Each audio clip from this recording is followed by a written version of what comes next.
Go.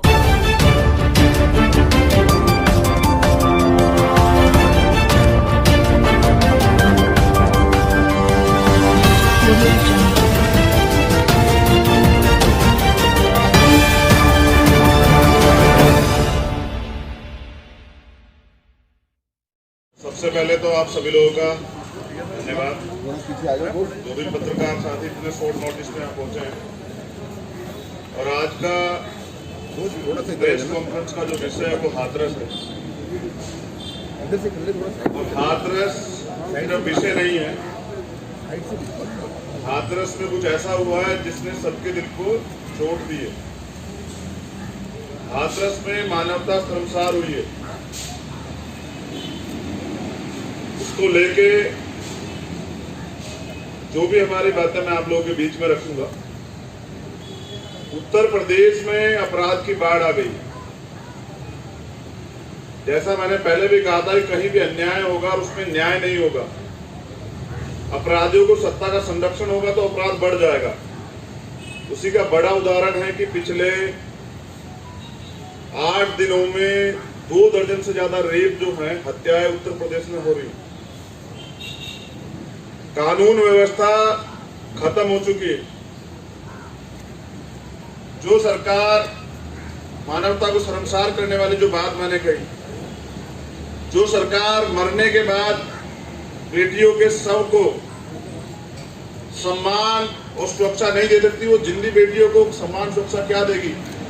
तो उत्तर प्रदेश की सरकार से कोई उम्मीद नहीं की जा सकती है। और बाबा साहब ने महिलाओं के लिए बहुत कार्य किया। वो देश की आधी आबादी को सुरक्षा और सम्मान और उनके अधिकार देना चाहते थे, इसलिए वो हिंदू कोड बिल लाए। मामले को आगे बढ़ता देखना चाहता है जिससे कि इसमें न्याय सुनिश्चित हो। दूसरा, बिना जो मैंने कहा मानवता को शर्मसार करने वाली बात, बिना पीड़ित परिवार की अनुमति के जिस तरह से पीड़िता का शव रात को 2:30 बजे जलाया गया पेट्रोल छिड़ककर, और पीड़ित परिवार के लोगों को पीटा गया। कल पीड़िता की मां ने, उनके पिताजी ने, उनके भाई ने, उनकी बुआ ने बयान दिया कि हमारे साथ मारपीट की गई। आप ये बताइए कि ऐसे अधिकारी कर्मचारियों पर अब तक कार्रवाई क्यों नहीं हुई? जिन लोगों ने, वो जो अधिकारी जिन्होंने एविडेंस मिटाने का काम किया, एविडेंस टेम्परिंग भी एक क्राइम है, उन पर अब तक मुकदमा दर्ज क्यों नहीं हुआ? मुख्यमंत्री उन पर इतने मेहरबान क्यों हैं? अगर सरकार कंगना रनावत जी को सुरक्षा दे सकती है, वो भी देश की बेटी है, तो फिर दलित परिवार के साथ ऐसा क्यों? क्या दलित परिवार को वायु श्रेणी की सुरक्षा नहीं मिल सकती है? अब मुख्यमंत्री ने घोषणा की है कि पीड़ित परिवार को एक नौकरी देंगे। मैं आपका ध्यान आकर्षित करता हूं, लखनऊ में कुछ हुआ था। लखनऊ में इसी पुलिस द्वारा एक हत्या की गई थी रात को 1:30 बजे। वो भी हमारा ही परिवार था। उस परिवार को न्याय देने के लिए जब मीडिया के लोगों ने आवाज उठाई तो 2 दिन में सरकारी नौकरी दी गई। तो दलितों के साथ इतना भेदभाव क्यों? जब वहां डर है, मुख्यमंत्री ने घोषणा की है, तो पीड़ित परिवार को वहां से अब तक क्यों नहीं हटाया गया? क्यों उनको अब तक शिफ्ट नहीं किया गया? ये एक डर का खेल है जिसको बनाया जा रहा है, जिसमें कि पीड़ित परिवार न्याय की मांग न करके डर के टूट जाए। लेकिन पीड़ित परिवार न्याय के लिए अड़िग है और वो न्याय चाहता है। तो जैसा मैंने कहा, मुख्यमंत्री के झूठे वादे, अगर नौकरी देनी होती तो अब तक नौकरी दी जाती। जैसा मैंने कहा कि राइट टू लाइफ बहुत जरूरी है, तो किसी का रेप करने का, हत्या करने का अधिकार कोई किसी को कैसे दे सकता है? और जिन अपराधियों को संरक्षण मिल रहा है, मुख्यमंत्री उनके जिम्मेदार हैं। तो मुख्यमंत्री अगर देना चाहते हैं तो मुझे उस परिवार की चिंता है। उम्मीद है कि माननीय न्यायपालिका मुझे याद देगी, क्योंकि पीड़ित परिवार ने मीडिया के सामने स्टेटमेंट देके अपनी इच्छा जाहिर की कि हम चंद्रशेखर के साथ सुरक्षित है, अपने बेटे के साथ। तो मैं उन्हें बहुत जल्द घर लेके आऊंगा, यहाँ दिल्ली में सहारनपुर लेके जाऊंगा। तो आज का विषय यही है। मैं माननीय राष्ट्रपति महोदय से भी निवेदन करता हूं कि अगर वो ये चाहते हैं कि दलितों की सुरक्षा में वो अहम जिम्मेदारी अदा करें, तो तत्काल उत्तर प्रदेश के मुख्यमंत्री को बर्खास्त करें। और अगर हमारी मांगों पे सरकार गौर नहीं करेगी, तानाशाही करेगी, तानाशाही रवैया बरकरार रखेगी, तो हम विधानसभा का घेराव करेंगे। और इस घेराव की स्थिति में जो राजनीतिक दल पीड़ित परिवार के घर जा रहे हैं और उनको सच में अगर वो न्याय दिलाना चाहते, राजनीति नहीं कर रहे हैं, उनकी तकलीफ को, दुख को समझते उनके साथ खड़े हैं, तो जिस दिन इस तानाशाही सरकार के खिलाफ मैं घेराव का ऐलान करूंगा, मैं उनसे मांग करता हूं कि वो लोग भी इसका समर्थन करें अगर वो दलितों के हितैषी हैं। धन्यवाद। ये वो पत्र है जो मैंने राष्ट्रपति जी के नाम लिखा है, जिसमें मैंने अपनी सारी बातें जो हैं रखी है, जो बहुत जरूरी है। और मैं उम्मीद करूंगा कि महामहिम राष्ट्रपति जी इसका संज्ञान लें।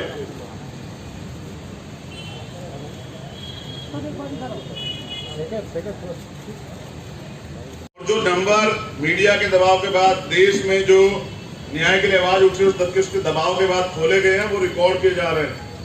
विपक्ष के नेताओं के और मीडिया के फोन भी टेप किए जा रहे हैं। आप मुझे बताइए कि क्या नेता का कानून सुप्रीम कोर्ट ने जिसका ऑर्डर किया था वो देश में, उत्तर प्रदेश में चल रहा है क्या? क्या ये राम राज्य है जिसमें पीड़ितों के पक्ष में जो आवाज उठाएंगे तो मुकदमे दर्ज होंगे?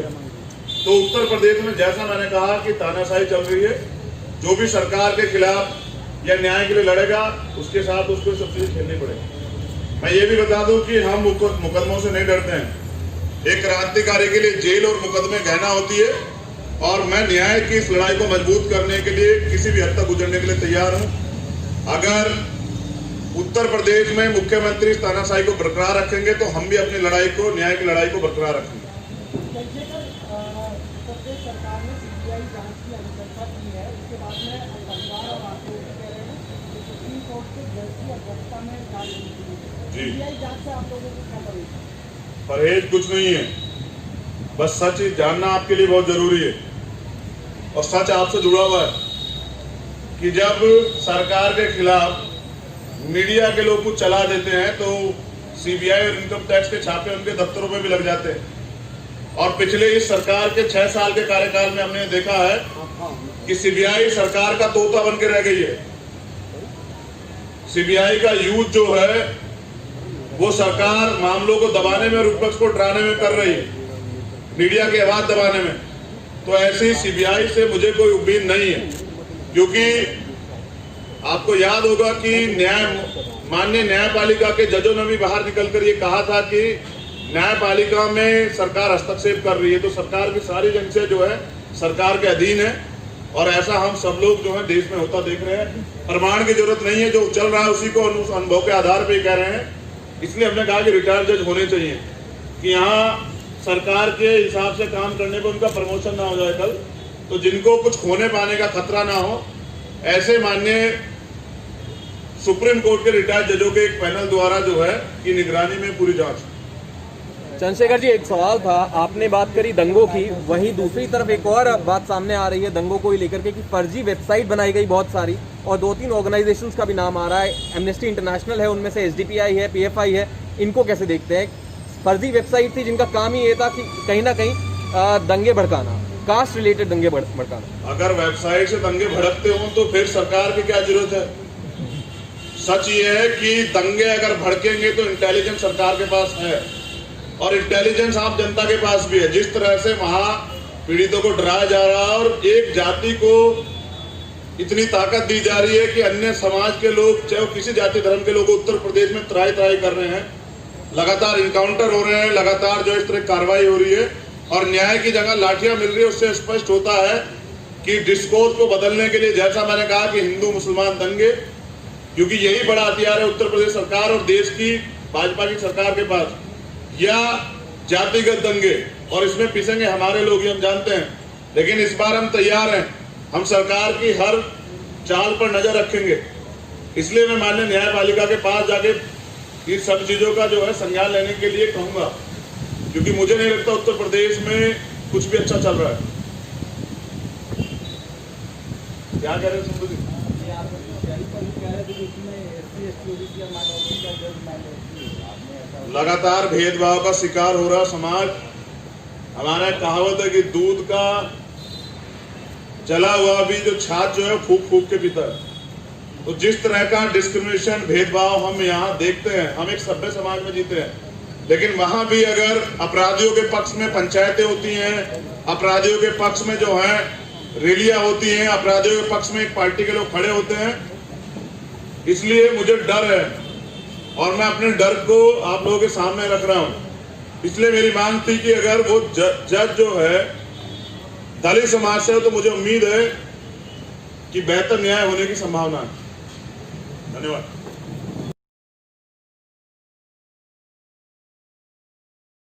सरकार की नीयत ही नहीं है उनको इम्प्लीमेंट करने की, तो न्याय कैसे होगा बताइए। ये सरकार जो है अपराधियों के पक्ष में खड़ी है। इसका जीता जागता उदाहरण ये है कि वहाँ अगर सेक्शन 144 लगा हुआ है तो वहीं 1 किलोमीटर पे पंचायतें कैसे हो रही हैं, और अगर पंचायतें करने की छूट वहाँ मिल रही है तो ये पीड़ित परिवार को सिर्फ और सिर्फ डराने धमकाने के लिए किया जा रहा है।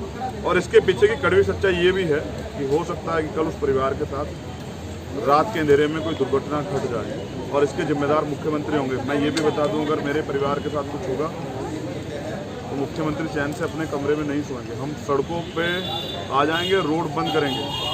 ये हमारा अधिकार है कि हम अपने न्याय की लड़ाई को मजबूत करें, तो हम आंदोलन करेंगे।